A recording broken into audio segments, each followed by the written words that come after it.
Well, hello there. How is everyone? I hope you're all well. You're amazing, beautiful, wonderful people. This is video 2 of 3. That's it. 3 videos today. We'll be finishing the day out. Just speaking briefly on the latest developments in the Liam Payne case, because Rogelio Norris is still on one. But anyway, in this video, we're talking about something that is gonna split the room. That's unlike me, isn't it? It's unlike me doing something that will split the room. But we do have to talk about it, and I'll tell you why we have to talk about it, because this is my channel, and I'll talk about whatever I fucking want. But you know, I have to premise this video by saying, look, what happened in the Idaho Fall. I'm getting some notes in front of me. I'm going to show you in a sec. Well, I'm not going to show you. I'm going to read it to you. Can't show it on the screen just in case I get struck down with furious anger and all that jazz. But yeah, look.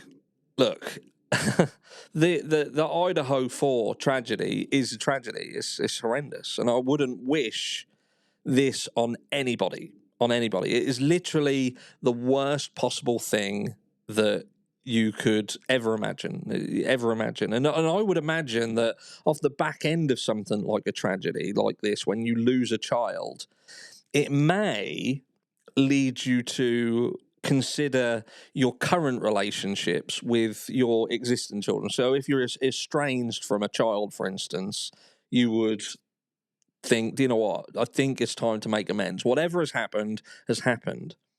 And we know Steve Goncalves has another daughter, Samantha. I've spoken to Samantha a few times.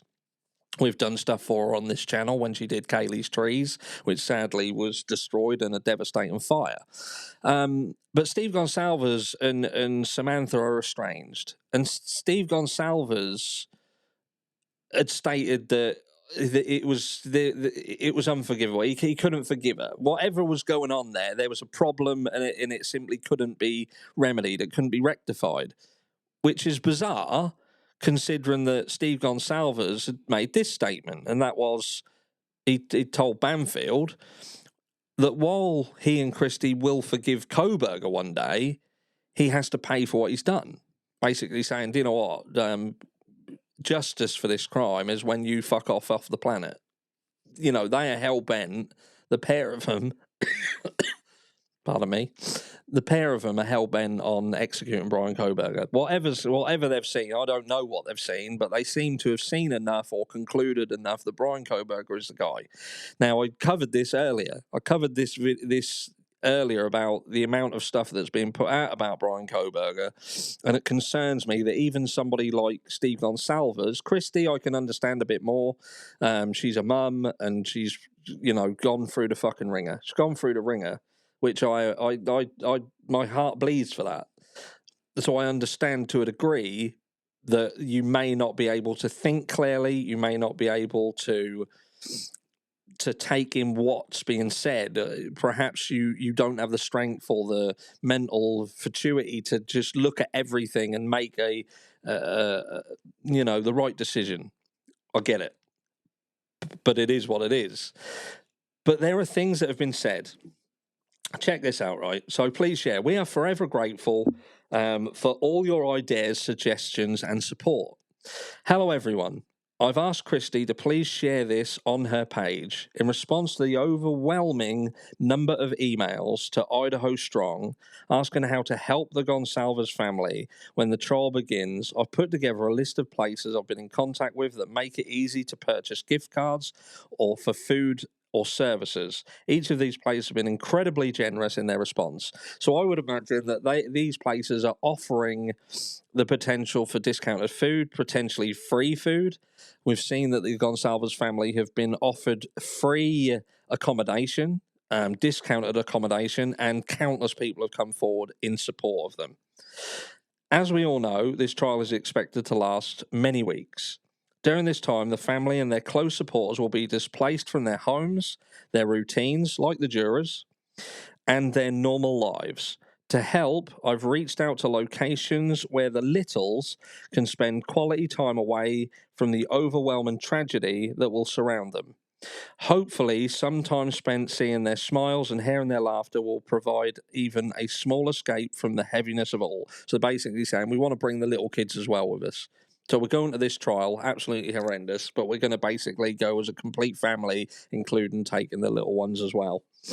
Please know, each of these listings was carefully chosen by Idaho Strong with the intention of encouraging the family to step out, eat, walk in the fresh air, connect with nature, and most importantly, feel the love and support from all of you. These gift cards are meant to inspire moments of joy, whether it's laughing with the littles, seeing a movie, or simply taking a moment to breathe and remember to take care of themselves. The love for this family is incredibly strong, and I'm hoping we can keep that love flowing as the trial progresses. Thank you for your continued support. idahostrong@aol.com.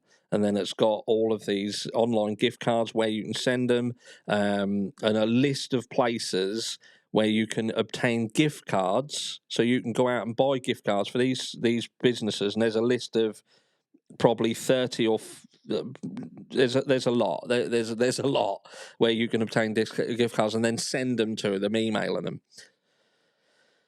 You then go to another post, same day. I want to follow up.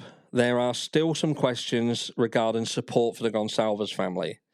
There is an existing GoFundMe for the family, and in addition, Idaho Strong created a separate initiative to offer another way for people to help. So on top of the GoFundMe, which the GoFundMe, one of them is over 70,000. There was two others. One of them was taken down relatively quickly. It was to assist in the purchase of the Range Rover, Evoque. But then there was another one set up that was for both Madison and Kaylee.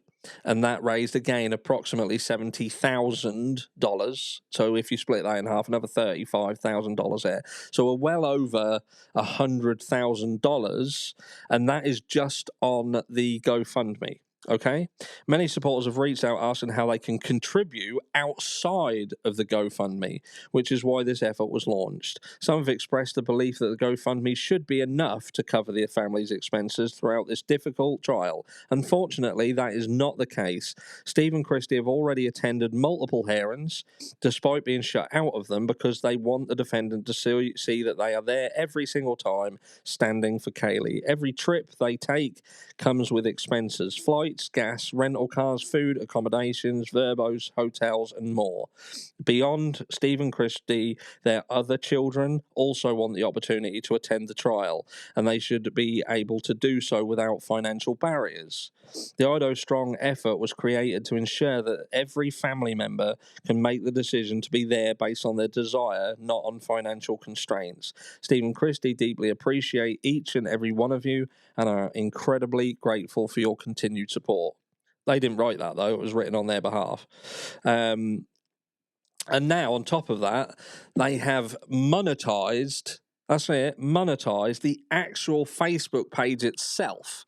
So on a Facebook page that they are consistently requesting and asking for money, they are, in addition to that, now monetizing the page itself. So you have to, you don't have to, that would be wrong of me to say, but obviously they're saying pay to join, so the post you can read will be us asking you for more money and free stuff.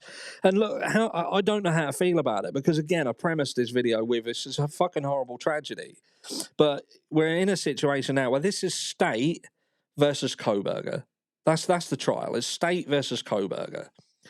Brian Kohberger has been accused of this crime, and he is entitled to a fair trial. He's entitled to a fair trial.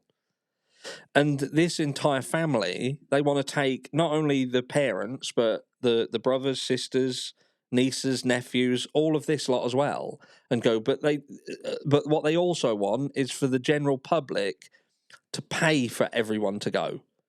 And they're saying they shouldn't be forced to decide whether they can or can't based on their financial constraints. So if you pay, they can all go. And I don't know how I feel. Well, I do know how I feel about it. I feel that it's wrong. You know, I am a content creator, so I know what a lot of people are going to say. They're going to say, well, you've made money on the Idaho 4 case. You're talking about the Idaho 4 case. Just making this video alone, it will be monetized. You're absolutely right. That'll probably make me about $30. I would imagine this video will make about $30 approximately. That's what that will make. But it's not, you're not paying me. You're not paying me. YouTube are paying me, because there'll be some ads on here. and they'll pay. So I'm not requesting anything from you. I've done a GoFundMe for the Idaho 4 trial, which has now been frozen because I'll put the rest to it. But it was for around $2,000 because that's what it was going to cost me for 4 weeks in Idaho. So and that was the flights, insurances, the accommodation. I think I needed to put about $1,500 to it. It was going to cost, I think the total was about $3,800 for the month with everything. So I don't understand why we're now encroaching upon potentially 200. I imagine somewhere in the region of $200,000. If the off GoFundMe platform earnings are anything close to what the GoFundMe ones are, then we are looking at hundreds of thousands potentially. And I don't. I've never seen anything like it. I've genuinely never seen anything like it, where they are making posts about how hard it is to make decisions and to get out of bed, which that I understand saying that. But then off the back end of that, they are very clearly, or there's someone around them who is very clearly turning the death of Kaylee Goncalves into a money-making business. This is now about making as much money as physically possible. And how far does it have to go before you then cross a line and you've gone too far? And I know I'm going to get some hate for this, and I don't give a flying fuck. I don't care, because this is just my opinion, and this is something that I've never ever witnessed before. That someone loses a child and then their efforts seem to go into obtaining as much money as physically possible through as many conduits as physically possible. I don't get it. And it taken advantage of the many, many hundreds, thousands of people who feel this family's pain. I'm not saying that they're not in pain. I'm not saying that they're upset. But what I do know is that they have added to some of the issues with this case. There have been statements made that have not been true, and they have helped to exacerbate an already problematic situation with situations where they have seemingly made it seem like they have got insider information, they know things that the public don't, and made statements that are simply not true about Brian Koberger touching Wi-Fi, or putting the image of Brian Koberger carrying a kill kit into the house and things like this, and stalking, the stalker narrative, supporting that narrative. It's wrong. So this family have misled the public into a certain narrative while simultaneously requesting money at every single turn, and they want to take their entire family to Idaho, including small children. What about the other families? What about everyone else who was involved and affected? Let me know what you think, and I'll catch you all later in video 3.